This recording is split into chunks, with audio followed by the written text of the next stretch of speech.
আপনি রান্না করবার জন্যে সমস্ত সবজি এবং অন্যান্য আনুষঙ্গিক জিনিসপত্র নিয়ে এসছেন। আপনি তরকারি বা যে রান্না সেটা চুলায় দিয়েছেন, আগুন জ্বালিয়েছেন। একটা পর্যায়ে বলছেন যে, "আমি আর রাঁধতে পারছি না, কি করব?" পরিস্থিতিটা এরকম। এই পুরো পরিস্থিতিটা গত ১০ মাস ধরে সরকার কি বললেন? প্রথমে ৬টি সংস্কার কমিশন, তারপরে আরও অন্তত ৫টি ৬টি সংস্কার কমিশন, সেখান থেকে করে আমরা দিনের পর দিন একটি মহা সংলাপ আমরা দেখলাম। জাতি যে উদ্গ্রীব হয়েছিল যে ডক্টর ইউনূসের যে পূর্বতন যে রেকর্ড, আমরা শিক্ষায়, আমরা প্রান্তিক জনগোষ্ঠীর ক্ষেত্রে, আমরা তৃণমূলে নানান রকমের সংস্কার দেখব, কিছুটা হয়তো উদ্যোগ দেখব, কিছুই আমরা দেখিনি।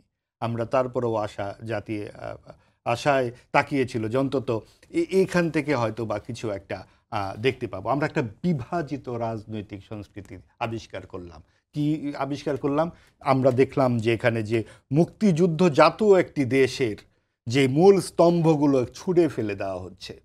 পাকিস্তানের সাথে বাংলাদেশের মূল যে দ্বন্দ্বটা ছিল, সাংস্কৃতিক, সামাজিক, অর্থনৈতিক, যে ২৩ বছরের দ্বন্দ্ব এবং একটি রক্তাক্ত মুক্তিযুদ্ধ, সেখান থেকে বাংলাদেশ কোন প্রত্যয়ে আলাদা হলো? যদি একই ধর্মের কারণে যে দেশ তৈরি হয়েছিল, সে ধর্মই যদি মূল থাকতো, তাহলে তো আর পাকিস্তান ভাঙে না। যেহেতু এই নানান রকমের ঔপনিবেশিক আচরণ পাকিস্তানের, সেখান থেকে বাংলাদেশ আলাদা হয় এবং ধর্মনিরপেক্ষতা ও সমাজতন্ত্র থাকে মূল স্তম্ভের অন্যতম। সেগুলো ছুঁড়ে ফেলে দেওয়া হলো এই সংস্কার কমিশনের মাধ্যমে। বাংলাদেশের আত্মমর্যাদা এবং আত্মপরিচয়ের যে মূল পরিচয়গুলো, সেগুলোই যে ছুঁড়ে ফেলা হচ্ছে। কারা ছুঁড়ে ফেলছেন? পশ্চিমা শিক্ষায় শিক্ষিত জাতীয় ঐক্যমত্য কমিশনের সহসভাপতি ডক্টর আলী রিয়াজ এবং অন্যরা।